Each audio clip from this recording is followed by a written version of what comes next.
Hello दोस्तों, नमस्कार। Inspector academy के डिजिटल प्लेटफॉर्म पर आपका हार्दिक स्वागत है। और आज फिर नई मुस्कुराहट के साथ पॉलिटिकल के क्वेश्चनों की सीरीज जारी है और आज चौथा दिन है। देखिएगा आज से क्या क्वेश्चन है और ये सीरीज लगातार रहेगी। इन वीडियो को अधिक से अधिक क्या करें, शेयर करें। ये एनटीपीसी एग्जाम के लिए अति महत्वपूर्ण क्वेश्चन है, ये आप ध्यान रखना है। तो निम्न में से 76 नंबर का क्वेश्चन है, निम्न में से कौन सुशासन की विशेषता नहीं है। सुशासन की बात की जाए तो इसका अर्थ होता है अच्छे शासन की विशेषता नहीं है। एक गुड गवर्नेंस की बात की जाए, अच्छे शासन की बात की जाए कि कौन सा इनमें चार जो है जवाबदेही है, पारदर्शिता है, कानून का नियम है, लाल फीताशाही है। इनमें से कौन सा है जो सुशासन का प्रतीक नहीं है, एक अच्छे शासन का प्रतीक नहीं है। देखिएगा, पहला है जवाबदेही, पारदर्शिता, कानून का नियम और लाल फीताशाही।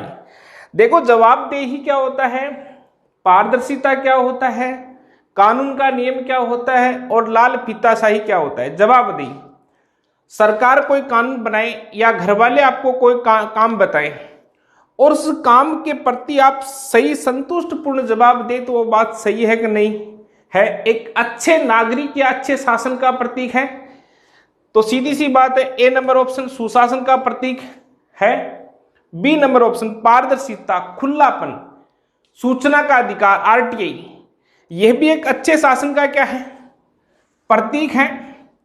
कानून का नियम, भारत में किसका नियम है, विधि का शासन है और सभ्य व्यक्ति कानून के तहत कार्य करते हैं, तो यह भी एक सुशासन का क्या है, प्रतीक है।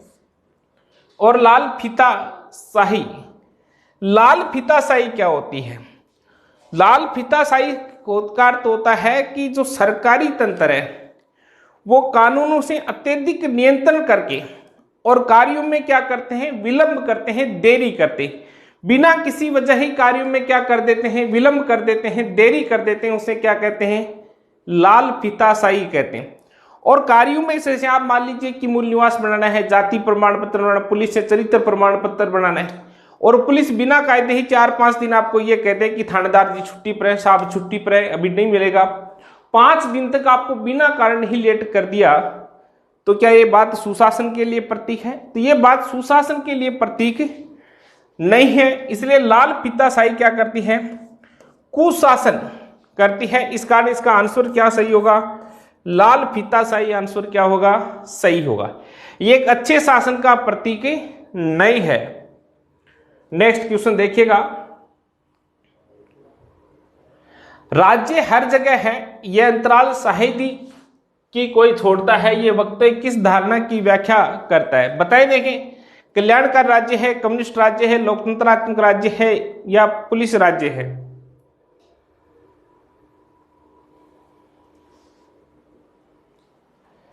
हर राज्य हर जगह मतलब भारत का जो 32,63,000 जो 32 लाख वर्ग किलोमीटर जो भारत का क्षेत्रफल है, उस क्षेत्रफल में हर जगह क्या है, राज्य। और यह अंतराल शायद की कोई छोड़ता है, ये खत्म किसमें है।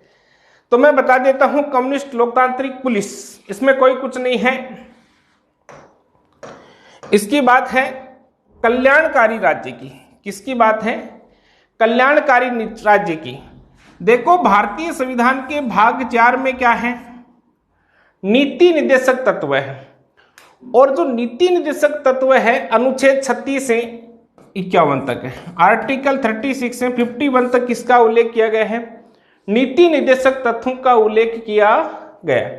और ये नीति निर्देशक तत्व ये कहते हैं कि लोक कल्याणकारी राज्य की स्थापना करना। लोक कल्याणकारी राज्य की स्थापना करना किसका कर्तव्य है, नीति निर्देशक तत्वों का मुख्य उद्देश्य है।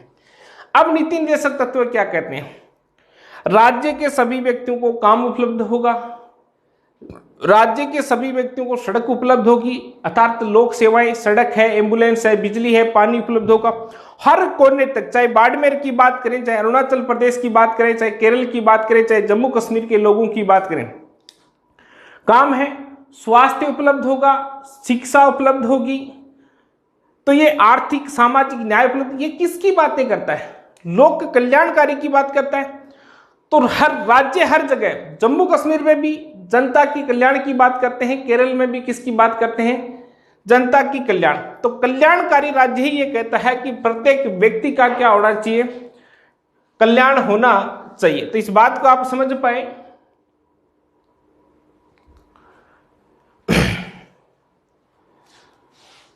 तो देखिएगा क्वेश्चन सेकंड आपका कंप्लीट है 77 नंबर का।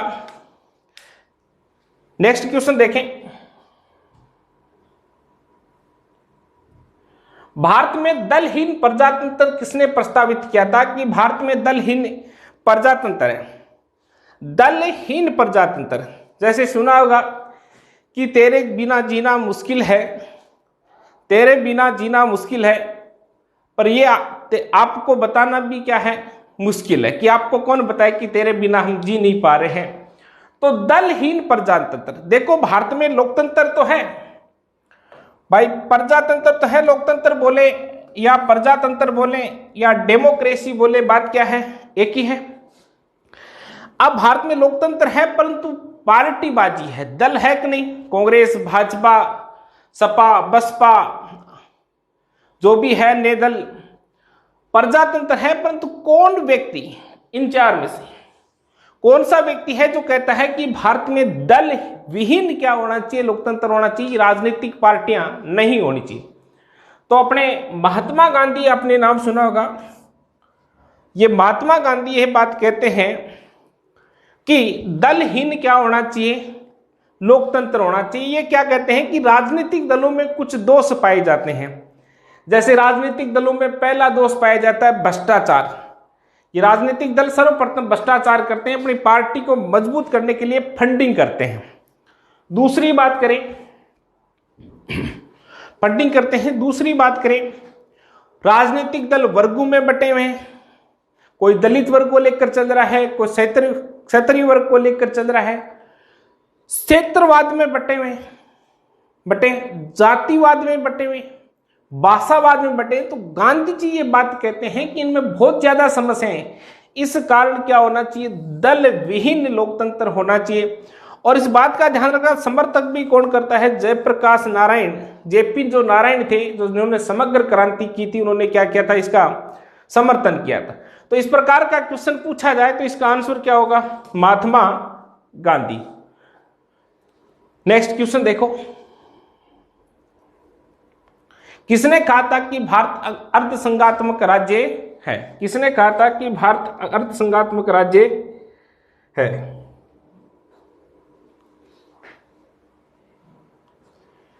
तो क्वेश्चन कराते कराते ऐसा लग रहा है कि इतना प्यार तो मैंने खुद से नहीं किया था जितना आपसे हो गया है। किसने कहा था? देखो ये कोटेशन है, इसमें कोई ज्यादा बड़ी सोचने की बात नहीं है कि किसने कहा था कि भारत अर्धसंघात्मक राज्य है। कौन सा राज्य है? अर्धसंघात्मक राज्य है। तो इसमें ज्यादा छेड़छाड़ नहीं करते। के.सी. वैयर ये कहते हैं कि भारत एक क्या है? अर्धसंघात्मक राज्य है। ये कोटेशन है, इस प्रकार की कोटेशन की कोई व्याख्या नहीं होती है। देखो नेक्स्ट, भारत में गणतंत्र है, इसका अर्थ है। देखो गणतंत्र दिवस कब मनाते हैं भारत में? सब जानते हैं। कब मनाते हैं? 26 जनवरी 1950 को। कब मनाया जाता है?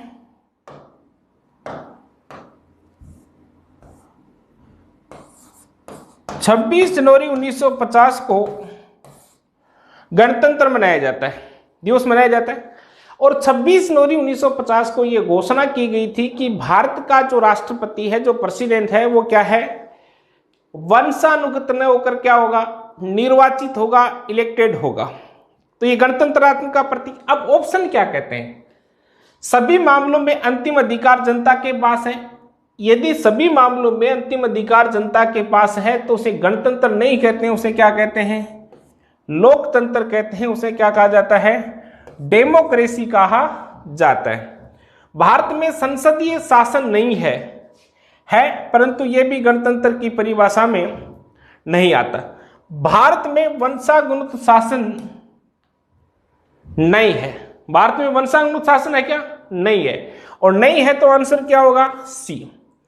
भारत में वंशानुशासन, भारत का राष्ट्रपति, प्रधानमंत्री सब क्या होते हैं? निर्वाचित। ऐसा तो है नहीं कि प्रधानमंत्री का बेटा प्रधानमंत्री, राष्ट्रपति का बेटा राष्ट्रपति। हाँ, ये जरूर है भारत में, किसी पार्टी का अध्यक्ष है, उसका बेटा उसी पार्टी का अध्यक्ष बनेगा। चाहे सपा की बात करें, चाहे कांग्रेस की बात करें, चाहे किसी अन्य दल की बात करें, उसका बेटा क्या बनता है?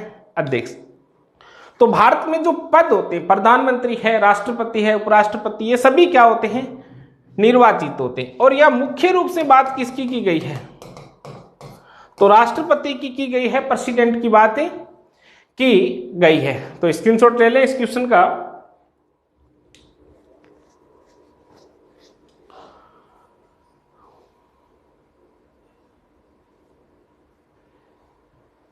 यदि मेरी सभ्यता विफल होती तो यह मुख्यतः प्रशासन के ध्वस्त होने का कारण होगा। यह खत्म दिया था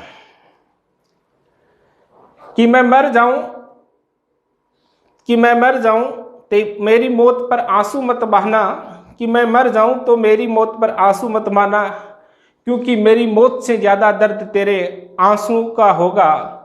तो यही क्वेश्चन है, यदि हमारी सभ्यता विफल होती है तो मुख्यतः प्रशासन के ध्वस्त होने का कारण होगा। यह कथन किसका दिया गया है? तो ये ध्यान रखना, कोटेशन है। और ये कोटेशन किसके द्वारा दिया गया था?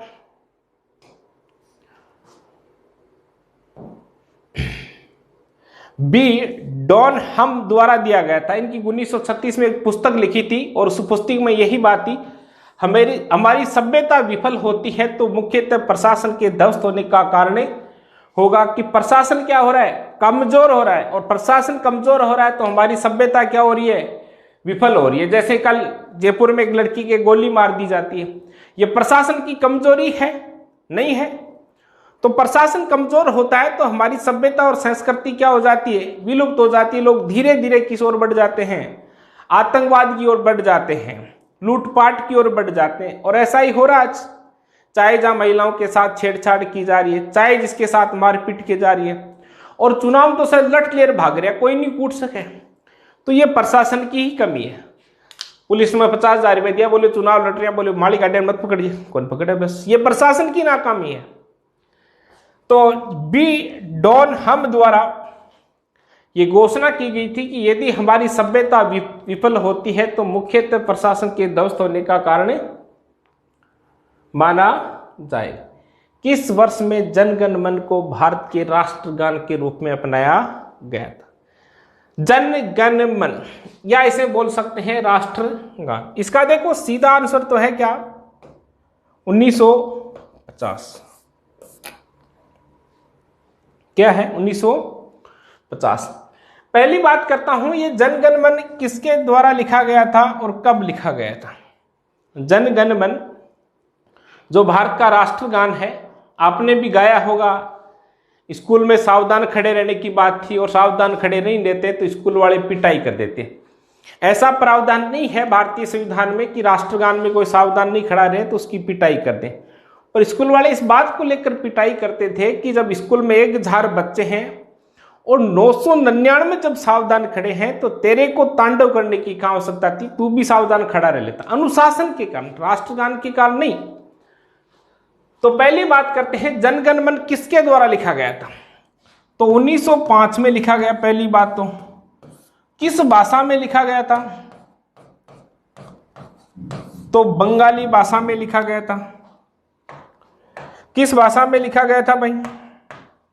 बंगाली भाषा में। किसके द्वारा लिखा गया था? तो रविंद्रनाथ टैगोर के द्वारा लिखा गया था। क्लियर हो गई बात?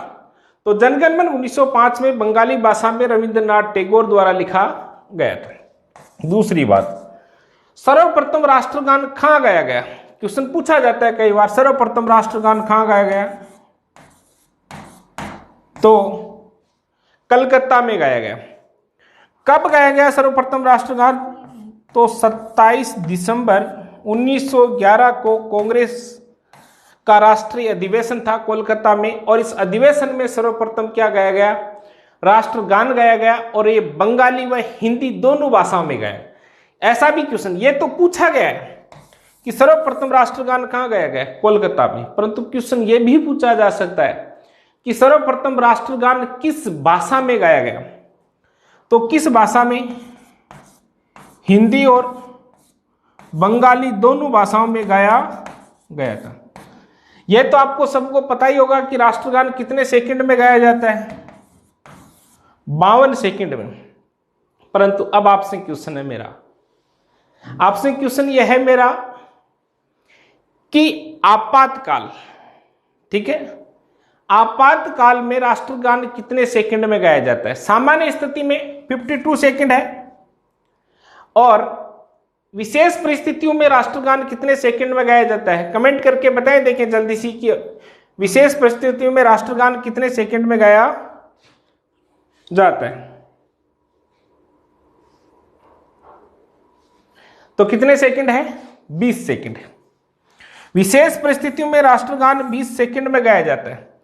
अब देखो, एक तो राष्ट्रगान है और एक राष्ट्रगीत है। राष्ट्रगान की बात तो मैंने बता दी आपको कि विशेष परिस्थितियों में 20 सेकंड है, सामान्य कितना है, बेस्ट। राष्ट्रीय जो गीत है, क्या है राष्ट्रीय गीत, कौन सा है, वंदे मातरम। और ये राष्ट्रीय जो गीत है, ये गीत कितने सेकंड में गाया जाता है, तो कितने सेकंड में गाया जाता है, 65 सेकंड में गाया जाता है। क्वेश्चन कंफ्यूजन, वहां पहला ऑप्शन भी आपको 52 मिलेगा।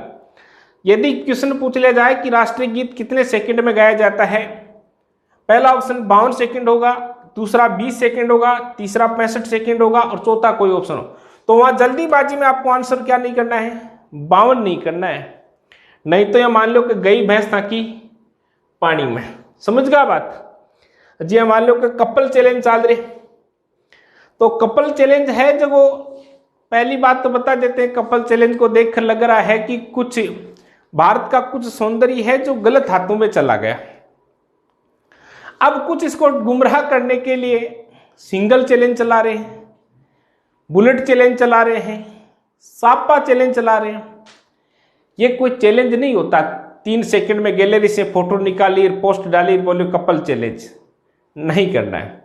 यदि आपको चैलेंज ही करना है तो ऐसा कीजिएगा कि 2020 SSC challenge, 2020 NTPC challenge, 2020 RS challenge, first grade challenge, second grade challenge, challenge ही मारना है तो वो मारना, या चैलेंज हमारे माता पिता की सेवा का चैलेंज, कपल चैलेंज। कितनी बड़ी दुख की बात है देश में, है कि नहीं। माता पिता पाल पोस कर बड़ा करते हैं, 30 साल तक होता है और 30 साल बाद पोस्ट डालते हैं, my life is my love. अरे माँ बाप था की खातर क्यों कौन करियो, सब कुछ करियो, पढ़ते बिन 3 दिन में भूलेगा और आपकी लाइफ क्या बन गई, आपकी पत्नी बन गई। क्यों रहे, माँ बाप खड़े जैसी था खड़ा। चैलेंज करें जो आपको परिवर्तन करे, आपके समाज में परिवर्तन लाने की। कपल चैलेंज आपके समाज में कभी परिवर्तन नहीं लाएगा, आपका सौंदर्य जो था वो छुपा बाहर और निकल गया। मैं बताऊं चैलेंज की बात, अरुणिमा सिन्हा का नाम सुना होगा, अरुणिमा सिन्हा का नाम सुना होगा आपने। उसके दोनों पैर कट गए थे ट्रेन से, कटे कि नहीं कटे। बरेली उत्तर प्रदेश की घटना है, पूरी रात ट्रेन की पटरी पर पड़ी रही, ट्रेनें आती रही जाती रही, उसके शरीर को चूहा काटते रहे और माउंट एवरेस्ट को क्या किया, क्लाइंब किया कि नहीं किया। चैलेंज होता है वो, यहाँ पोस्ट निकाली डाल दी, कपल चैलेंज चल रहा है। बोले कुछ नहीं है इन कपल चैलेंज में, ध्यान रखना आपको। समय अनुसार प्राथमिकता क्या होती है, बदलती जाती है। जैसे जैसे समय चलेगा प्राथमिकताएं बदलती जाएगी, कपल चैलेंज कहीं नहीं मिलेगा आपको। जैसे मैं बताऊं कि जब सीता राम के पास थी तो वो सोने का हिरण मांग रही थी। सीता जब राम के पास थी तो क्या मांग रही थी, सोने का हिरण। और जब सीता सोने की लंका में थी तो वो क्या मांग रही थी, राम मांग रही थी। तो ध्यान रखना, समय अनुसार प्राथमिकता चेंज होती है और प्राथमिकताओं का आप 100% ध्यान रखें। Couple challenge, bullet challenge, Sapa challenge, कुछ लोग तो इतनी हद पार कर दी, सिंगल चैलेंज चल रहा है। अरे सिंगल चैलेंज को नहीं वो था को बस था कि मजबूरिया है थाने 4 साल टाल कोई मिल ही को नहीं जहाँ सिंगल चैलेंज पड़ा हो। तो सिंगल चैलेंज वाले दुख कर लें और कपल चैलेंज वाले ये दुख कर लें कि जगह 35 साल का उगार जगह सिंगल ही बैठा है वह का दिल पर काई बीतरी सी बा भी सोचियो थे एक बारी। तो क्वेश्चन देखिएगा अपना, राष्ट्रगान था सर्वप्रथम कब 1905 में लिखा गया। कब लिखा गया? 1905 में। बंगाली भाषा में किसके द्वारा? रविंद्रनाथ टैगोर द्वारा। कहां गाया गया सर्वप्रथम? कोलकाता में 27 दिसंबर 1911 को कांग्रेस के अधिवेशन में हिंदी व बंगाली भाषा में। कितने सेकंड में गाया जाता है? सामान्य 52 सेकंड। और विशेष परिस्थिति में कितने सेकंड में? 20 सेकंड। और राष्ट्रीय गीत कितने सेकंड में? 65। और भारत में प्रथम नोबेल पुरस्कार किसे मिला? भारत में प्रथम नोबेल पुरस्कार रविंद्रनाथ टैगोर को मिला 1913 में और साहित्य क्षेत्र में। और ये हिंदी व बंगाली भाषा में क्या लिखते थे? कविता लिखते थे। ये भी आपको ध्यान रखना, दोनों बातें मिला रहा हूं। रविंद्रनाथ टैगोर का जन्म स्थान कहाँ है? कोलकाता में। राष्ट्रगान कहाँ गाया गया? तो कोलकाता में गाया गया। तो किस वर्ष में जनगण मन को भारत का राष्ट्रगान घोषित किया गया? तो 1950 में घोषित किया गया।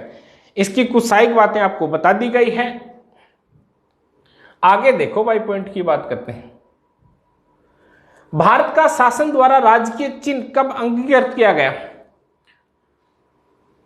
देखो, राजकीय चिन्ह भारत का क्या है? अशोक स्तंभ है राजकीय चिन्ह। गवर्नमेंट की मोहर लगती है तो उसमें अशोक स्तंभ आता कि नहीं आता?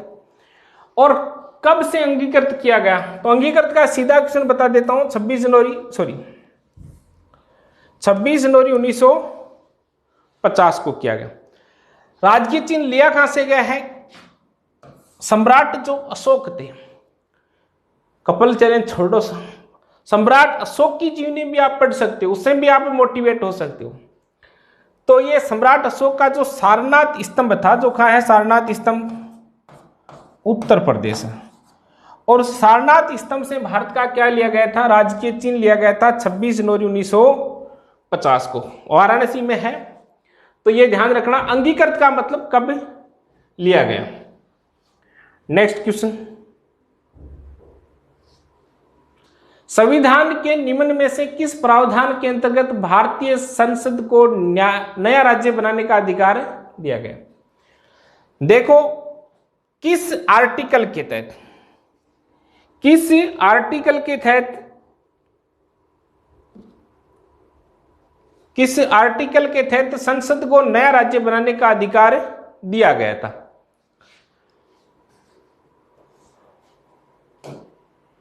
नया राज्य, कौन सा राज्य? नया राज्य।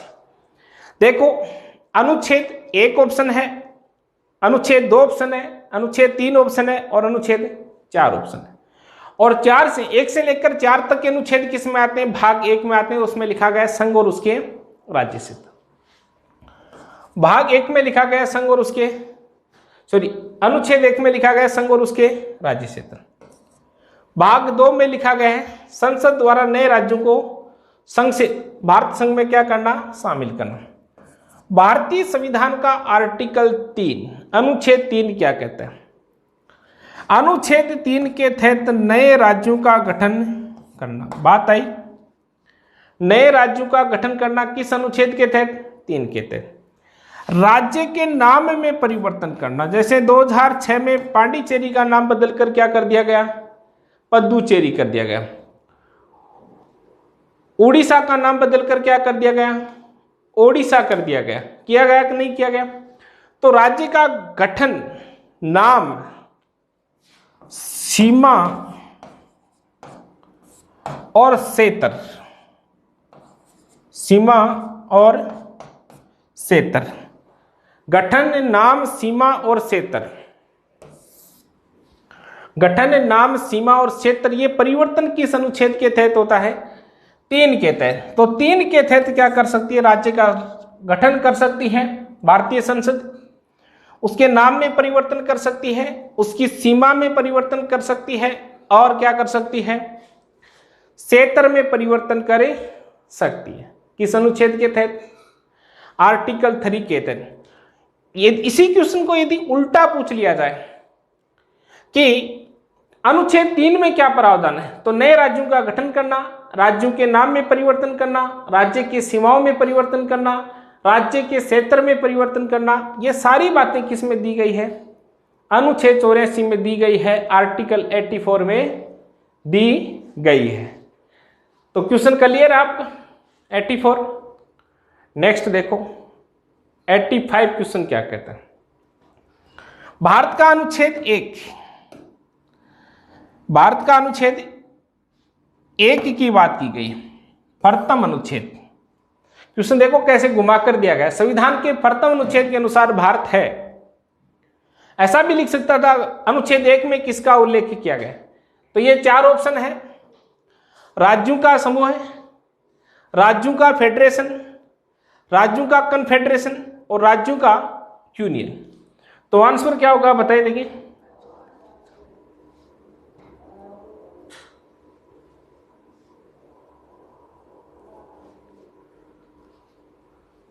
क्या होगा आंसर? सोच लिया? अब कुछ चांद तोड़ने की बात करते हैं, कुछ तारे तोड़ने की बात करते हैं, और शादी करें बाद में चून की समस्या जी कौन ऐसी है। आज नमक को नहीं बोले, पीसा भी कौन तो नमक कौन तो ध्यान रखना, ना चांद की ख्वाहिश ना तारों की फरमाइश, बस मेरी एक की दुआ है मेरे दिल में बस तू ही तू। तो प्रथम अनुच्छेद के अनुसार भारत क्या है? देखो इसमें 2 बातें अपन क्लियर करेंगे। कितनी बातें क्लियर करेंगे? एक तो करेंगे राज्यों का फेडरेशन और एक आएगा राज्यों का यूनियन। वैसे आंसर तो क्या है इसका? राज्यों का यूनियन। पहली बात करते हैं यूएसए, अमेरिका। अमेरिका में यही लिखा गया है राज्यों का फेडरेशन। अमेरिका में देखो 50 राज्य। कितने राज्य हैं? 50 राज्य। और वहां के संविधान में लिखा गया है कि अमेरिका का कोई भी राज्य जब चाहे अमेरिका से क्या हो सकता है? अलग हो सकता है। उसके लिए कोई प्रावधान की आवश्यकता नहीं है।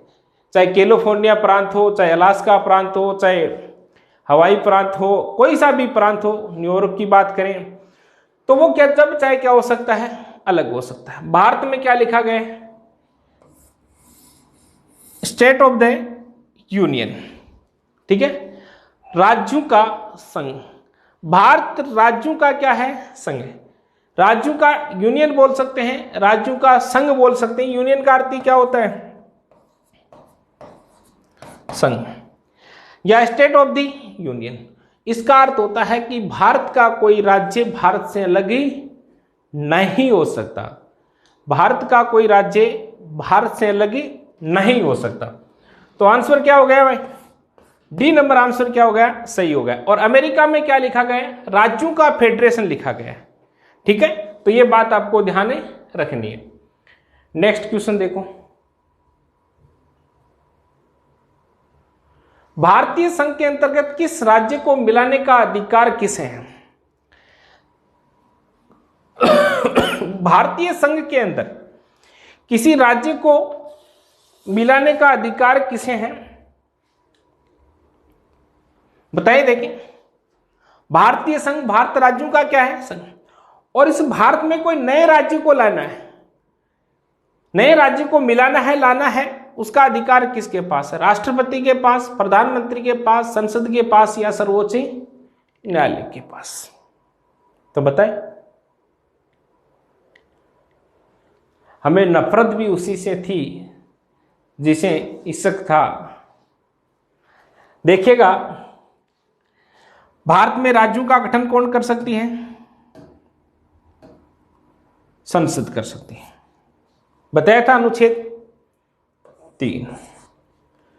कोई राज्य है उसको भारत में कौन मिला सकती है? तो भी कौन मिला सकती है? संसद। किस अनुच्छेद के तहत? अनुच्छेद 2 के तहत। अनुच्छेद 2 में प्रावधान किया गया है, आर्टिकल 2 में प्रावधान किया गया है कि संसद किसी भी राज्य को भारतीय संघ में क्या कर सकती है? शामिल कर सकती है। ये अधिकार किसको दिया गया है? भारतीय संसद को दिया गया है। जैसे मैं उदाहरण के लिए बताऊं, अनुच्छेद 35वां संविधान संशोधन 1974, और एक आता है 36वां संविधान संशोधन 1975 आता है।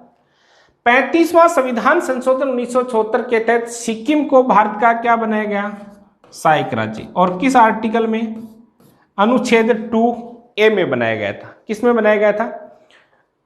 आर्टिकल 2A में भारत सिक्किम को सहायक राज्य बनाया गया। अब देखो, सिक्किम एक स्वतंत्र राष्ट्र था या नहीं था? अरे भाई 1974 तक सिक्किम एक क्या था? स्वतंत्र राष्ट्र था। और कहां मिलाया गया? अनुच्छेद 2A में। किसके द्वारा? संसद। संविधान संशोधन कौन कर सकती है? कॉन्स्टिट्यूशन अमेंडमेंट संसद कर सकती है। मिला दिया। अब 36वां संविधान संशोधन 1975 के तहत भारतीय संविधान का कौन सा आर्टिकल जोड़ा गया? 371F जोड़ा गया, या F की जगह अगला दे सकता है 6 जोड़ा गया। और सिक्किम को विशेष राज्य का क्या दे दिया गया? दर्जा दे दिया गया। अब यहां से कई बार क्वेश्चन और पूछा जा सकता है कि अनुच्छेद 371F भारतीय संविधान में कब जोड़ा गया? तो 36वां संविधान संशोधन 1975। जो 36 नंबर का जो कॉन्स्टिट्यूशन अमेंडमेंट था, इस अमेंडमेंट के तहत आर्टिकल 2A को क्या कर दिया गया? समाप्त कर दिया गया। और कौन सा आर्टिकल जोड़ दिया गया? 371F। और सिक्किम को विशेष राज्य का दर्जा दे दिया गया, स्पेशल स्टेट का दर्जा दे दिया गया। तो किसी राज्य को भारतीय संघ में मिलाने का अधिकार किसे है? संसद को है। थेर में कौन मिला इसका? नेक्स्ट क्वेश्चन, भारत में संघ राज्यों का प्रशासन होता है। बहुत ही अच्छा और एक डीपली क्वेश्चन है, बड़े ध्यान से देखना इस क्वेश्चन को, नहीं तो मामला खराब हो जाएगा।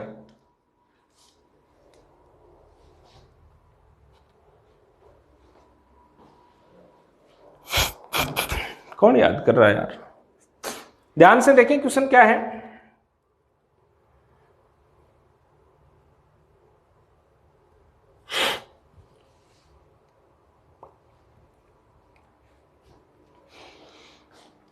भारतीय संघ में राज्यों का प्रशासन होता है। संघ राज्यों में, इस शब्द को सुनना आपको, क्या? संघ राज्यों का एक शब्द आता है केवल राज्य, और एक आता है संघ राज्य। संघ राज्य को अपन बोल सकते हैं, मैं तो बताऊं आपको, तो इसको बोल सकते हैं केंद्र शासित प्रदेश। क्या बोल सकते हैं? केंद्र शासित। केंद्र शासित प्रदेश प्रशासक होते हैं। केंद्र शासित प्रदेशों में गृह मंत्री नहीं होता है, उपराज्यपाल होते हैं, और राष्ट्रपति भी नहीं होता। अब दो ऑप्शन आ गए थे। केंद्र शासित प्रदेश, जो केंद्र शासित प्रदेश है या जो संघ राज्य प्रशासन है, इसमें प्रशासक होता है या उपराज्यपाल होता है, बड़ा कंफ्यूजन है। ध्यान रखना, अनुच्छेद 239, कौन सा अनुच्छेद? अनुच्छेद 239(1) क्या कहता है? पहली बात बता देता हूं कि केंद्र शासित प्रदेशों का उल्लेख संविधान के किस भाग में किया गया है? तो किस भाग में किया गया है? 8 में। जो केंद्र शासित प्रदेश है, 7 है, 8 है कि 9 है, सारी बातें करेंगे। इनका उल्लेख किस में? 8 में।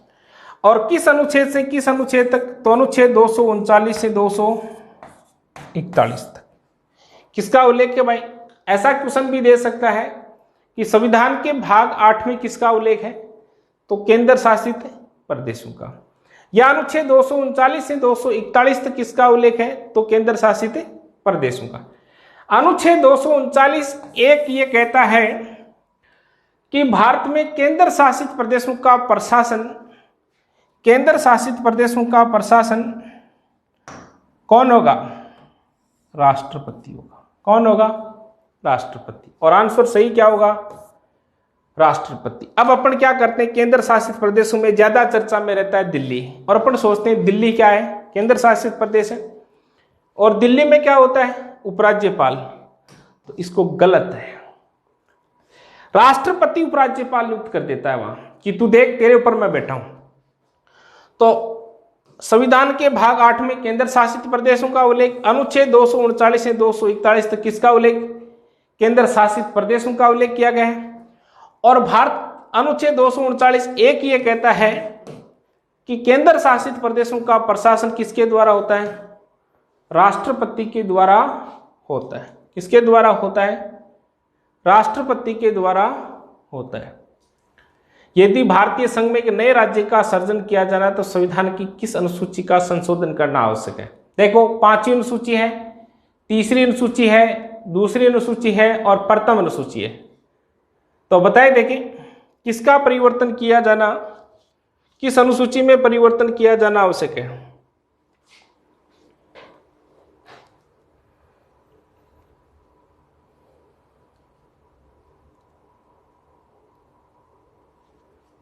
बताएं देखें किस अनुसूची में, 5वीं अनुसूची में है, 3री अनुसूची में है, 2री अनुसूची में है, प्रथम अनुसूची में। कल भी अपन ने कुछ अनुसूचियों की बात की थी, यदि आपने कल वाला वीडियो देखा है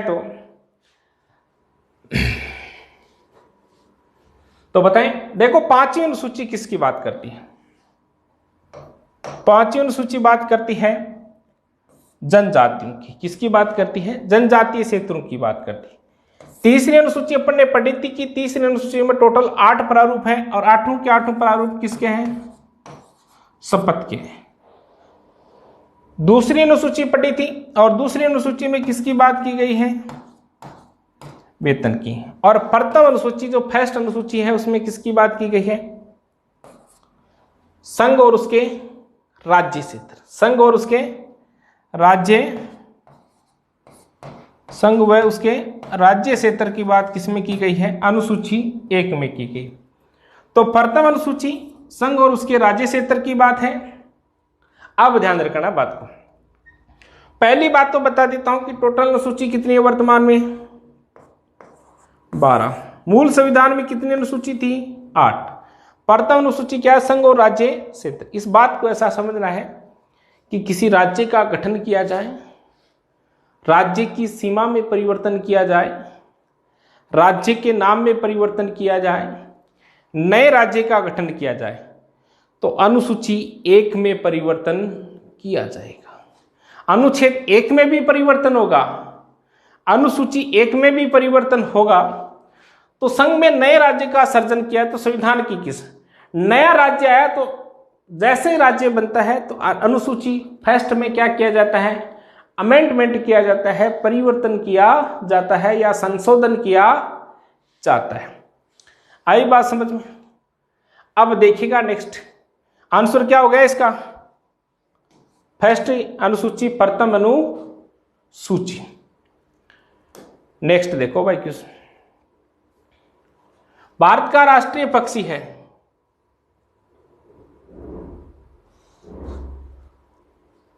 भारत का राष्ट्रीय पक्षी है। तो समझ गए पक्षी क्या होता है।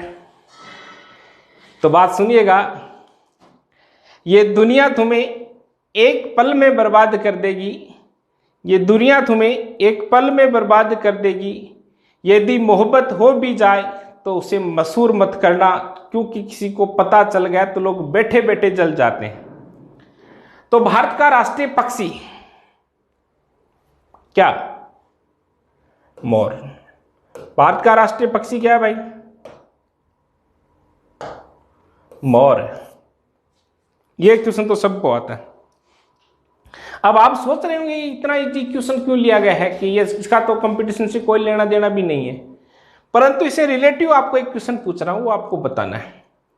रिलेटिव क्वेश्चन ये है कि मोर को राष्ट्रीय पक्षी कब घोषित किया गया, मोर को राष्ट्रीय पक्षी कब घोषित किया गया। तो कमेंट करके बताएं, देखें मोर को राष्ट्रीय पक्षी कब घोषित किया गया। तो कब घोषित किया गया था, 26 जनवरी 1963 को मोर को राष्ट्रीय पक्षी घोषित किया गया।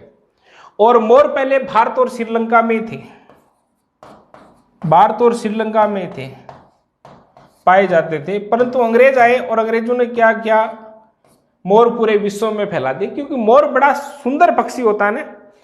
और एक क्वेश्चन और बन सकता है कि पक्षियों का राजा किसे कहते हैं, जैसे मसालों की रानी किसे कहते हैं, मसालों का राजा किसे कहते हैं, तो उसी प्रकार पक्षियों का राजा किसे कहते हैं, मोर। और एक क्वेश्चन पूछा गया है एक एग्जाम में कि मोर किसका प्रतीक है। यह सवाल पूछ लिया जाए ना आपको कि मोर किसका प्रतीक है, जैसे अशोक चक्र किसका प्रतीक है, तो उसी प्रकार मोर किसका प्रतीक है। तो ध्यान रखना, जैसे तोरण मारबो जानो, दिल पर लागी सी बड़ी की बोले तोरणी तो कौन मरिया, बाकी तो सब मार दिया। तोरण मारने का अर्थ होता है, क्या अर्थ होता है तोरण, तोरण किसका प्रतीक है। तो ध्यान रखना, तोरण वीरता व शौर्य का प्रतीक है। मतलब थे तोरण मार दियो, थे गढ़ जीत का, वीरता प्राप्त कर ली, एक शौर्य की प्राप्ति कर ली। तो उसी प्रकार से क्वेश्चन पूछा जा सकता है कि मोर किसका प्रतीक है। तो मोर किसका प्रतीक है भाई, मोर शिष्टता,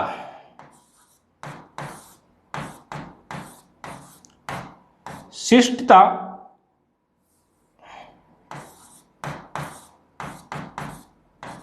व सौंदर्य का प्रतीक है। मोर शिष्टता व सौंदर्य का प्रतीक है, मतलब सुंदरता का प्रतीक है। अब आज से अपने उसको शेर कहना छोड़ दें और उसको क्या बोले मोर आए हैं, सुंदर है ना। अब लोग क्या बड़े अजीब हैं, लोगों को कुत्ता बोले तो जलन होती है, शेर बोले तो खुशी होती है तो दोनों के दोनों जानवर ही ना। तो लोग कुत्ता बनकर खुश नहीं है, शेर बनकर खुश है, पर उनको कौन बोले कि शेर भी एक क्या होता है, जानवर होता है, जानवरों का राजा होता है, सीधी सी बात। तो शिष्टता व सौंदर्य का प्रतीक कौन, मोर। मोर को राष्ट्रीय पक्षी का दर्जा कब, वर्तमान में ध्यान रखना, मोर हरियाणा में है, यूपी में है, वृंदावन में खूब मोर है, आपने देखे होंगे। अलवर में सरिस्का वन्य जीव अभयारण्य में भी मोर पाए जाते हैं, भरतपुर में है, हरियाणा, उत्तर प्रदेश और राजस्थान, गुजरात, इन क्षेत्रों में मुख्यतः मोर पाए जाते हैं। नेक्स्ट क्वेश्चन देखो भाई, भारतीय राष्ट्रीय ध्वज तिरंगा की बात कर रही है, किसकी बात की गई है, तिरंगा। तिरंगो जानो ने 3 रंग का होता है। भारतीय राष्ट्रीय ध्वज किसका प्रतीक है, बड़ा अच्छा क्वेश्चन है। तो बताएं, देखिए राष्ट्रीय ध्वज में चक्र शब्द को ध्यान से सुनना। भारतीय राष्ट्रीय ध्वज में जो चक्कर है वो चक्कर किसका प्रतीक है। होता है जैसे अभी सरपंच के चुनाव चल रहे, ये आज तक मेरे को एक बात समझ में नहीं आई कि 5 साल पूर्व सरपंच रह चुके हैं या 3 बार रह चुके हैं, विधायक रह चुके हैं, सांसद रह चुके हैं, मंत्री रह चुके हैं, मुख्यमंत्री रह चुके हैं, और ये 5 साल बाद कहते हैं कि एक बार पुण्य मुझे मौका दो। क्यों रे भाइयों को 5 साल में विकास को नहीं हो गया, या तो विकास कौन करे। अब यह समझ में कौन आ रही कि विकास कौन करियो, खुद को पेट को नहीं भर पाया, खुद को पेट जनतायन को भरे है कि पूछो मत, बाकी कोई नहीं भरे। मैं तुमको जो एक बार सरपंच बन को भी दोबारा वोट मत दो, क्यों गांव का बाकी को नहीं करे। माखे गांव की कहानी है, कुछ सरपंच लगातार खड़े हो रहे, बस मैं ही हाँ बोलूं। तो एक नए सूर्य के उदय करें आप, यदि सरपंचों के चुनाव में भाग ले रहे हैं तो पुराने सरपंचों से वैसे पंगा नहीं लेना है मेरे को, पर एक नए सूर्य मतलब एक युवा को आप क्या दें, वोट दें।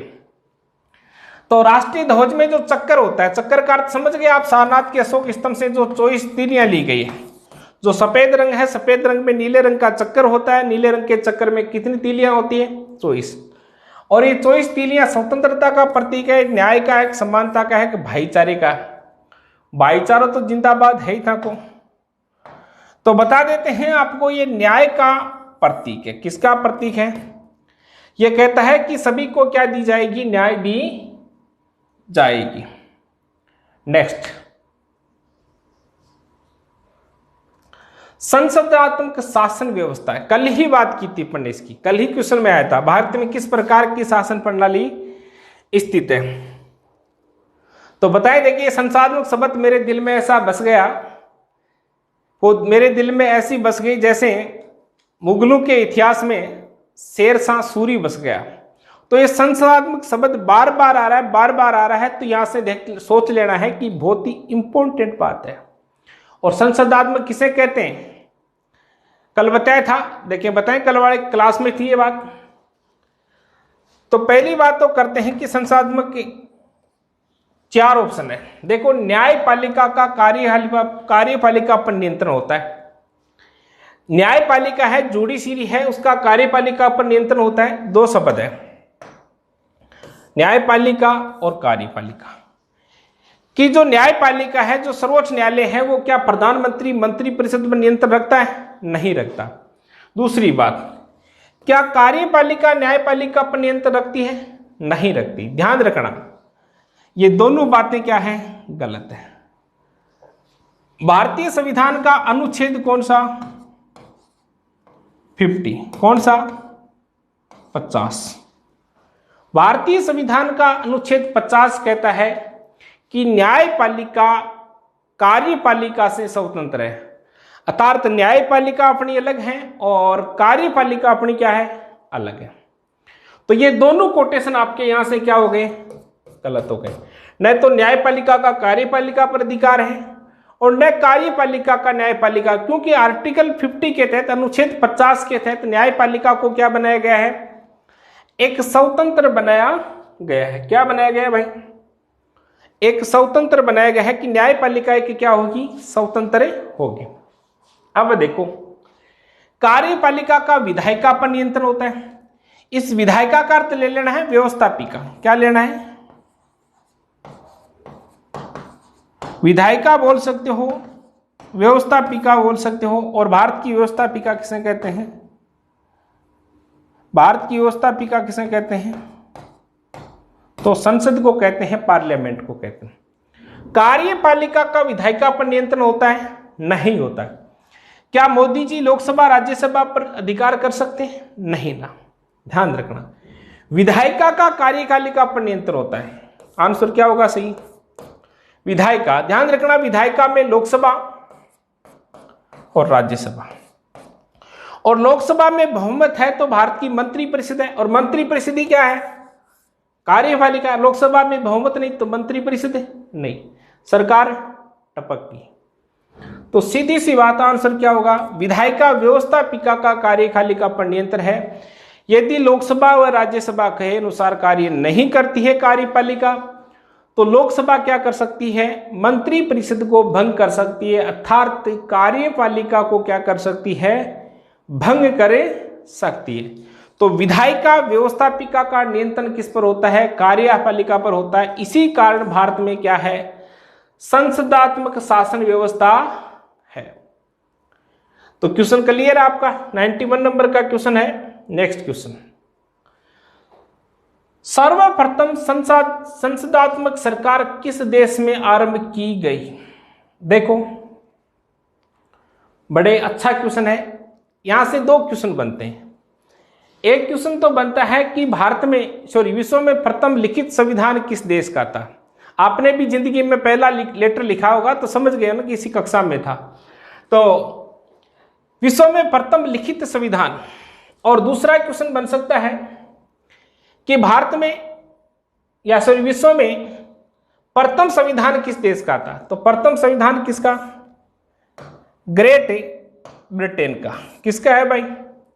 ग्रेट ब्रिटेन बोल सकते हो, इंग्लैंड बोल सकते हो, यूके बोल सकते हो, यूनाइटेड किंगडम बोल सकते हो। क्या है? ज्योग्राफी में मैंने बताया था एक दिन। तो सर्वप्रथम संसदात्मक सरकार किस देश में? वही बात, कार्यपालिका किसके अधीन होती है? व्यवस्थापिका के अधीन होते हैं। और ब्रिटेन में ऐसा होता है, ब्रिटेन में क्या होता है कि जो व्यवस्थापिका के जो सदस्य होते हैं वही क्या बनाते हैं? कार्यपालिका। और अमेरिका में कौन सी व्यवस्था है? संसदात्मक व्यवस्था नहीं है, वहां अध्यक्षात्मक व्यवस्था है। और वहां की कार्यपालिका है जो व्यवस्थापिका के अधीन नहीं रहती, व्यवस्थापिका अपनी अलग चलती है वहां की और कार्यपालिका वहां अलग चलती है। ठीक है, तो आंसर क्या हो गया? ए। अब देखो आगे, भारत में प्रजातंत्र है इस तथ्य पर आधारित है कि भाई भारत में डेमोक्रेसी है कि नहीं है, लोकतंत्र है कि नहीं है क्या लोकतंत्र है? तो किस आधार पर कह सकते हैं कि भारत में लोकतंत्र है?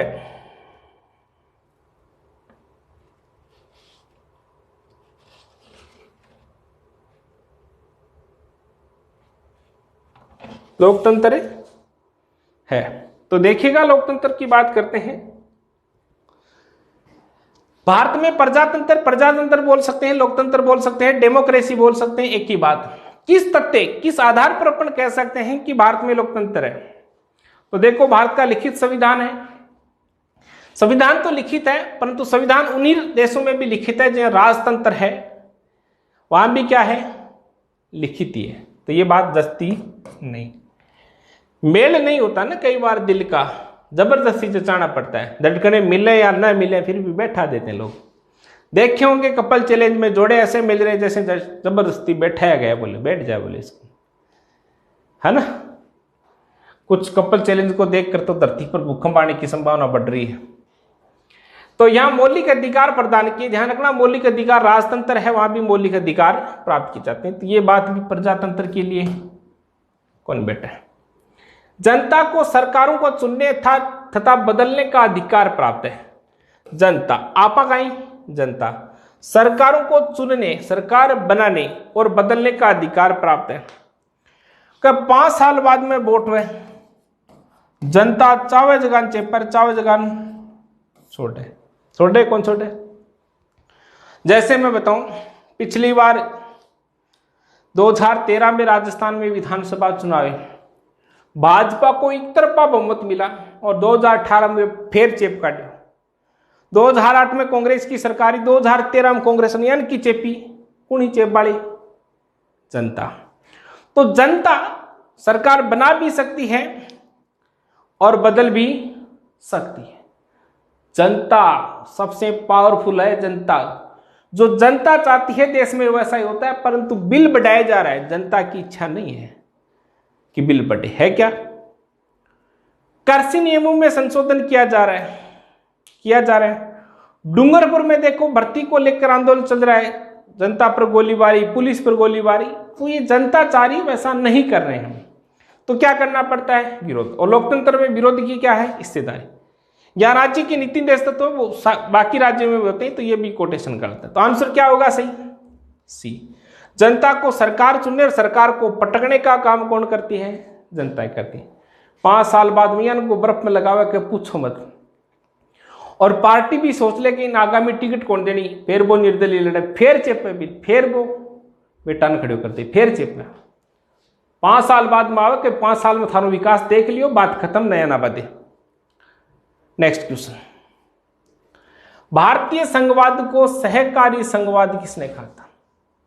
भारत का जो संघवाद है उसको सहकारी संघवाद किसने कहा था? ये कोटेशन है, कोई ज्यादा बड़ी बात नहीं है, और कोटेशन में ज्यादा डीपली नहीं जाने की बात है कि कहाँ लिखा था और क्या लिखा था। इसमें क्वेश्चन ध्यान रखना, जी ऑस्टिन एक क्या है पुस्तक लिखी थी, उसमें यही लिखा था कि भारतीय संघवाद कौन सा संघवाद है?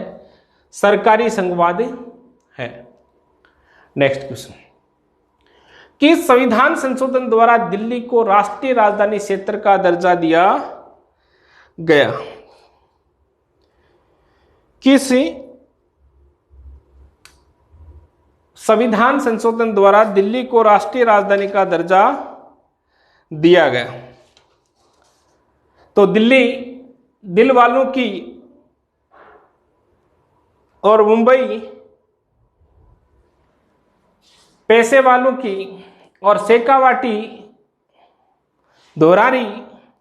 शेखावाटी में हवाई जहाज को क्या कहते हैं बताइए, देखें तो चील गाड़ी बोलते हैं।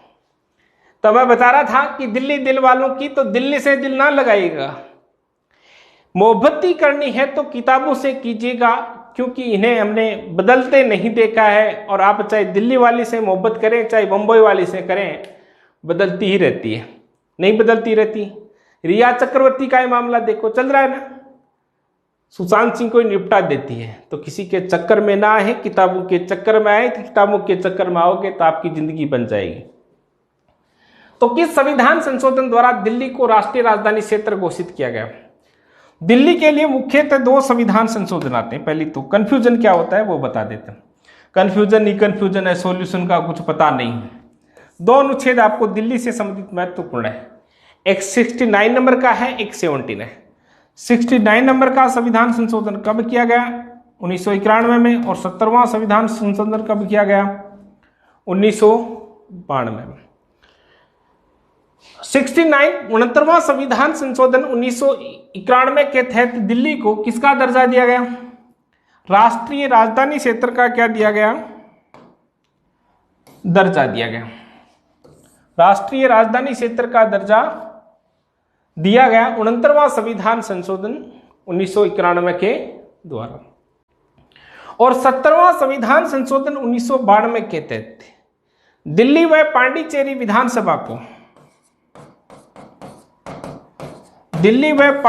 विधानसभा को राष्ट्रपति के चुनाव में इलेक्शन में वोट देने का अधिकार दिया गया। अब ध्यान रखना, यहां से डबल क्वेश्चन होते हैं। 69 जो 69वां संविधान संशोधन था 1991 में, इसके तहत दिल्ली को राष्ट्रीय राजधानी क्षेत्र का दर्जा घोषित किया गया और एमएलए व मंत्री परिषद का प्रावधान किया गया कि वह एमएलए होंगे और क्या होगी? मंत्री परिषद होगी। और ये बात किस में लिखी गई थी? तो अनुच्छेद 239(1) में लिखी गई थी। ठीक है बात। तो 69वां संविधान संशोधन 1991 के तहत दिल्ली को राष्ट्रीय राजधानी क्षेत्र घोषित किया गया और वहां विधानसभा और मंत्री परिषद की बात की गई।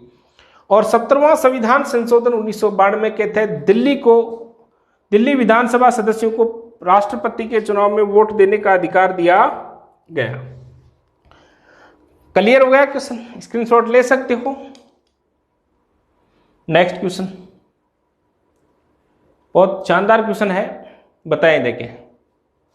इसका जो आंसर सही दे दिया ना, ऐसा मत सोचना कि बोलो कक्षा लाइव चलनी चलती, प्राइम नहीं चलती है, टीचर नहीं देख पाता है। तो बता देते हैं, हम पूरे कमेंट देखते हैं किसका क्या आंसर सही है। और इसका आंसर जिसने फटाफट सही दे दिया, वह चैलेंज मारता हूं एनटीपीसी में 100% उसका क्या होगा?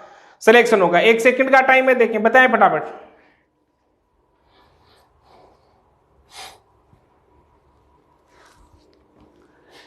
कि भारतीय संविधान सभा ने राष्ट्रीय ध्वज को सर्वप्रथम कब स्वीकारा?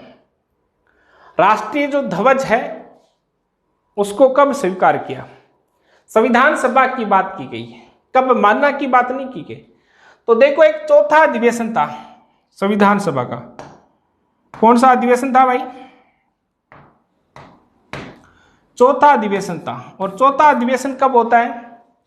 तो 14 जुलाई 1947 से 31 जुलाई 1947 तक होता है। और देखो 22 जुलाई, 23 जुलाई, 25 जुलाई और 15 अगस्त। 15 अगस्त वाले तो कवरेज क्षेत्र के बाहर चला गया। तीनों ऑप्शन है देखो, इन दोनों के बीच में आ रहे 14 जुलाई से लेकर 31 जुलाई तक। और जब ये चौथा अधिवेशन चल रहा था तो 22 जुलाई 1947 को संविधान सभा ने राष्ट्रीय ध्वज को क्या कर लिया गया? स्वीकार कर लिया गया कि हाँ, राष्ट्रीय ध्वज भी होता है। ठीक है, तो ये क्वेश्चन था आपका कौन सा?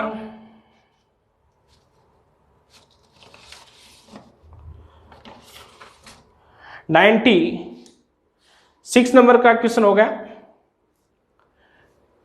97 नंबर का क्वेश्चन देखिएगा। एक नया राज्य बनाना है, जैसे तेलंगाना को बनाए गए 2 जून 2014 से तेलंगाना है, और भी राज्य थे। तो किसी नए राज्य का बनाने के लिए संवैधानिक संशोधन के लिए कैसा बहुमत चाहिए?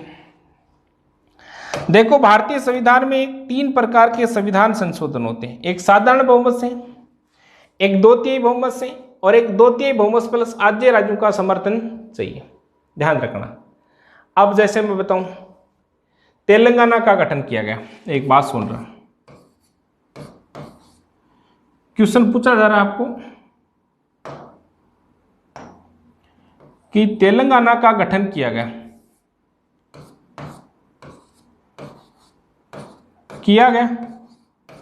और तेलंगाना का गठन किस अनुच्छेद के तहत किया गया? तेलंगाना गठन किस संविधान संशोधन द्वारा किया गया? तो किस संविधान संशोधन द्वारा किया गया, कमेंट करके बताएं। देखिए आपके चेक करते हैं क्या है इस सिचुएशन आपकी, उसके बाद मैं बताता हूं आपको। बताएं आप कमेंट करके, बाकी प्रक्रिया मैं समझा रहा हूं आपको। देखो, संवैधानिक संशोधन राज्यों में नए राज्यों के गठन को लेकर या सीमा को परिवर्तन लेकर जो संविधान संशोधन किया जाता है वो साधारण बहुमत से। किससे किया जाता है? साधारण बहुमत से। और साधारण बहुमत का अर्थ क्या होता है? 50% प्लस 1। और ये ध्यान रखना आपको, जो साधारण बहुमत से सिंपल कंडीशन से जो कॉन्स्टिट्यूशन अमेंडमेंट किया जाता है उस संविधान संशोधनों में गिनती नहीं की जाती है। इसलिए तेलंगाना की संविधान संशोधन द्वारा तो उसकी गिनती नहीं है, तो साधारण बहुमत द्वारा किया जाता है। और नए राज्यों का गठन किस आर्टिकल के तहत किया जाता है? अपन ने बात की थी, तो किस आर्टिकल के तहत? तो आर्टिकल 3 के तहत। और साधारण बहुमत से। और किसी भी राज्य का गठन हो उसके लिए संविधान संशोधनों की गिनती नहीं की जाती है। केवल 2 ही संविधान संशोधनों की गिनती की जाती है, या तो 2/3 बहुमत से हो या 2/3 बहुमत प्लस आधे राज्य। 3/4 से कोई संविधान संशोधन नहीं होता है। नेक्स्ट क्वेश्चन देखो भाई, राज्य पुनर्गठन आयोग ने 1 नवंबर 1956 को कितने राज्य तथा केंद्र शासित, कितने संघ राज्य बोल सकते हो या केंद्र शासित प्रदेश बोल सकते हो, एक ही बात है। देखो हुआ क्या था, बताएं आपको।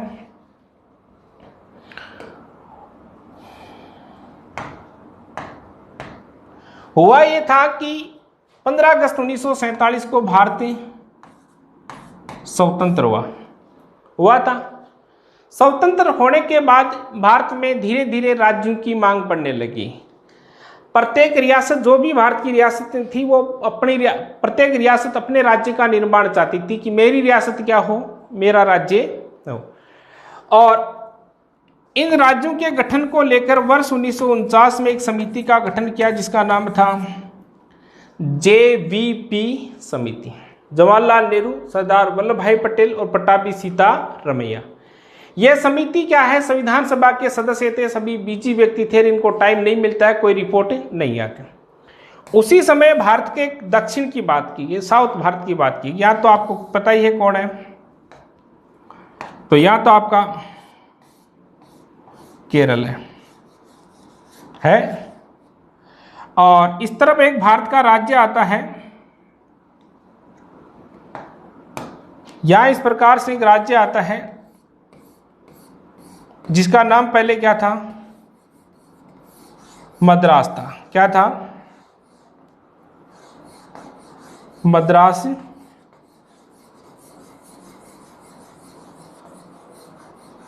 था। और मद्रास का वर्तमान नाम क्या है भाई? चेन्नई। अब क्या होता है कि धीरे धीरे मद्रास से तेलुगु भाषा के आधार पर एक राज्य की मांग की जाती है, जिस राज्य का नाम क्या रखा जाता है? तेलुगु भाषा के आधार पर किसकी मांग की गई? तेलंगाना की मांग की गई। कब की बात है? जब भारत स्वतंत्र होता है उसके बाद, 1949 के आसपास की बात। एक व्यक्ति था जिसका नाम था पट्टू रमन, और पट्टू रमन तेलुगु भाषा के आधार पर तेलंगाना की मांग को लेकर 42 दिन भूख हड़ताल पर रहता है। और जैसे ही भूख हड़ताल पर रहता है तो 42 दिन बाद यमराज का मिस कॉल आ जाता है और पट्टू रमन चला गया। अब पट्टू रमन चला गया तो झारू पट्टू रमन वहां पैदा हो गए कि जब पट्टू रमन तेलंगाना के लिए मर सकता है, अपने लिए शहीद हो सकता है, तो हम भी मर सकते हैं। जैसे कई बार कोई व्यक्ति, किसान कोई या कोई, तो झाड़ू लोग सड़कों पर आता है कि जब वो अपने लिए मर सकता है तो हम उसके लिए भी मर सकते हैं। मांग बढ़ी और मांग इतनी उग्र हो गई थी कि सरकार को क्या करना पड़ा, एक नए राज्य का गठन करना पड़ा। और नया राज्य कौन सा बना दिया जाता है, यहां जो मद्रास था, इस मद्रास के 2 भाग कर दिए जाते हैं। कितने भाग कर दिए जाते हैं, 2। और एक नया राज्य बना दिया जाता है 1 अक्टूबर 1953 को। 1 अक्टूबर 1953 को भारत का एक नया राज्य बन जाता है जिसका नाम था आंध्र प्रदेश। अब यहां से क्वेश्चन बन सकता है कि लैंग्वेज के आधार पर या भाषा के आधार पर प्रथम राज्य कौन सा किया गया, आंध्र प्रदेश। मांग तेलंगाना की, सरकार गुमराह करती है, किसका गठन कर देती है, आंध्र प्रदेश का। और वर्तमान में आंध्र प्रदेश से हटाकर किसका गठन कर देती है सरकार, यहां एक और राज्य काट देती है सरकार, जिसका नाम क्या कर देती है, तेलंगाना। यही है भारत की स्थिति। अब देखो क्या होता है कि जैसे ही आंध्र प्रदेश का गठन होता है तो नए राज्यों की मांग और ज्यादा बढ़ जाती है।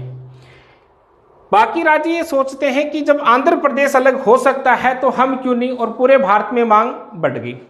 और वर्ष 1955 में, कब की बात है, वर्ष 1955 में राज्य पुनर्गठन आयोग का क्या किया जाता है, गठन किया जाता है। और किसकी अध्यक्षता में किया जाता है, तो सर्वोच्च न्यायालय के न्यायाधीश फजल अली की अध्यक्षता में किया जाता है। और इसके 3 सदस्यीय दल था, इसमें एक फजल अली था, एक हृदयनाथ कुंजरू, एक कैम फन्नीकर, ये 3 सदस्य थे। और राज्य पुनर्गठन आयोग की रिपोर्ट आती है। रिपोर्ट के आधार पर 1 नवंबर 1956 को भारत में 14 राज्य व 6 केंद्र शासित प्रदेश बना दिए गए। तो क्वेश्चन ये भी पूछा जा सकता है, राज्य पुनर्गठन आयोग या स्वतंत्रता के समय तो कितने, 14 राज्य व 6 केंद्र शासित प्रदेश। आंसर क्या होगा भाई, ए होगा। नेक्स्ट क्वेश्चन देखते हैं, भारत में कितने संघ शासित प्रदेश हैं, अर्थात कितने केंद्र शासित प्रदेश हैं, कितने केंद्र शासित प्रदेश हैं भाई भारत में, बताएं देखें।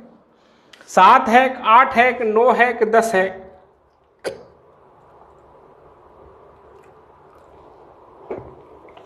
ध्यान रखना है कि रफ्तार दोगुनी हो जाती है जब जिंदगी दाव पर हो। तो आप एनटीपीसी के लेकर आपकी जिंदगी दाव पर है, यदि आप सिलेक्शन चाहते हो तो रफ्तार को क्या कर दीजिए, डबल कर दीजिए, कंफर्म आपका सिलेक्शन होगा। तो बात को सुनिएगा, भारत में कितने संघ शासित बोल सकते हैं, केंद्र शासित प्रदेश बोल सकते हैं। तो देखो पहले कितने थे भाई, 7। फिर कितने हुए, संघ शासित प्रदेशों की मोहब्बत बढ़ी और कितने हो गए, 9। और फिर वापस कितने हो गए, 8। 7 थे। 7 केंद्र शासित प्रदेश कौन कौन से थे मैं बता देता हूं। दिल्ली था, दिल्ली दिल वालों की, चंडीगढ़, तेरे बिना चंडीगढ़ सुना सुना लागे, अंडमान निकोबार द्वीप समूह, लक्षद्वीप, पांडिचेरी, दमन एंड दीव और दादर एंड नगर हवेली। 7 केंद्र शासित प्रदेश थे। अब हुआ क्या कि जम्मू कश्मीर की मुफ्ती महबूबा चली जाती है, नाम भी देखो मुफ्ती और महबूबा। मुफ्ती को हटा दीजिए, केवल महबूबा का नाम लीजिए, सरकार चली गई। और एक डेट आती है 31 अक्टूबर 2019, नाम सुना होगा आपने। और 31 अक्टूबर 2019 को जम्मू कश्मीर राज्य का जो 370 के तहत विशेष राज्य का दर्जा था उसको हटा दिया गया और वहां 2 केंद्र शासित प्रदेश बना दिए गए। एक जम्मू कश्मीर बना दिया गया और दूसरा कौन सा बना दिया गया, लद्दाख। जैसे ही 31 अक्टूबर 2019 को 2 बने तो टोटल कितने हो गए भाई, 9। मोहब्बत थी, जम्मू कश्मीर की मोहब्बत का विखंडन हुआ, 2 बन गए। अब क्या होता है, विखंडन वापस होता है, किसका, मोदी जी फिर कहते हैं कि कुछ मिलान होना चाहिए। और 26 जनवरी 2020, कब की बात है भाई, 26 जनवरी 2020। वैसे जनवरी वो आपको पता है मोहब्बत का महीना है, और कुंवारों के नवरात्रि आपको पता है फरवरी में आते हैं ना, वैलेंटाइन डे, चॉकलेट डे, किस डे, हक डे, जो भी आते हैं मनाते रहिएगा, आपकी जिंदगी है। और बाल दिवस भी मनाना है आगे जाकर आपको 26 जनवरी 2020 को। कब की बात की गई है? 26 जनवरी 2020 को मोदी जी मोहब्बत करते हैं, दादर एंड नगर हवेली और दमन एंड दीव को क्या कर देते हैं? एक कर देते हैं। अब यहां से एक डीपली क्वेश्चन बता रहा हूं, ध्यान रखना, बहुत ही उच्च लेवल का क्वेश्चन बता रहा हूं जिसका अध्ययन आज तक आपने नहीं किया होगा, कोई भी गाइड पढ़ी होगी आपका उसके पास सॉल्यूशन नहीं होगा। कि दादर एंड नगर हवेली को केंद्र शासित प्रदेश किस अनुच्छेद में बनाया गया था? तो किस अनुच्छेद में बनाया गया था? 240 एक, और एक का भी कौन सा? गए। एक में भी कौन सा? गए के तहत दादर नगर हवेली और दमन एंड दीव का, ये भी आपने देना आज तक नहीं किया गया। 240 एक गए। अब दादर एंड नगर हवेली और दमन एंड दीव क्या हो गए? एक हुए कि नहीं हुए? एक हो गए तो ध्यान रखना, इस घ वाले फॉर्मेट को तो क्या कर दिया? विलुप्त कर दिया गया। और दादर एंड नगर हवेली और दमन एंड दीव को किस अनुच्छेद में उल्लेख किया गया है? तो 240 एक ग में उल्लेख किया गया। तो वर्तमान में कितने केंद्र शासित प्रदेश हैं? 8। काफी समय से आपने रट रखा है 7 7 7, और अब कितने हो गए भाई? 8। आंसर क्या होगा? 8। 7 का नाम फीलिंग था, तेरा मेरा 7, परंतु अब क्या हो गया? थोड़ा सा 8 कर लें इसको। नेक्स्ट और लास्ट क्वेश्चन, ध्यान से सुनना आपको। क्वेश्चनों के साथ मोहब्बत बरकरार रखिएगा, और मोहब्बत बरकरार रहेगी तो सिलेक्शन भी क्या होगा? बरकरार रहेगा। 1 से बढ़कर 2 से बढ़कर 3 से बढ़कर लगातार। जैसे दिल्ली क्या है? दिल्ली है तो दिल्ली दिल वालों की है, वो बात नहीं करनी है। दिल्ली एक क्या है? केंद्र शासित प्रदेश है। क्या है भाई? दिल्ली एक केंद्र शासित प्रदेश है, संघ शासित प्रदेश है। अब देखो यहां से केंद्र शासित प्रदेश है दिल्ली, या तो आपको पता है, पर बताएं देखें दिल्ली को केंद्र शासित प्रदेश कब बनाया गया? दिल्ली को केंद्र शासित प्रदेश कब बनाया गया? बहुत अच्छा क्वेश्चन है आपके लिए, ये सबको पता है। अभी आप सोच रहे होंगे दिल्ली क्या है, तो सबको पता है केंद्र शासित प्रदेश है, अरविंद केजरीवाल मुख्यमंत्री। मेरा बताने का अर्थ ये नहीं था कि ये क्वेश्चन, मेरा बताने का अर्थ ये था कि दिल्ली केंद्र शासित प्रदेश बनी कब, दिल्ली को राष्ट्रीय राजधानी का दर्जा कब दिया गया। तो 69वां संविधान संशोधन 1991 के तहत दिल्ली को राष्ट्रीय राजधानी का दर्जा, मंत्रिपरिषद का गठन, विधायिका का गठन, केंद्र शासित प्रदेश है। परंतु अब यहां से क्वेश्चन बचता है कि दिल्ली केंद्र शासित प्रदेश है किस अनुच्छेद के तहत है? तो 239 एक के तहत है। ठीक है, और दिल्ली केंद्र शासित प्रदेश बना कब? बड़ा अच्छा सवाल है, यदि आपने इस पर गौर किया, दिल्ली पुलिस की एग्जाम दे रहे हो तो 100% गौर कीजिएगा। और कब बनता है?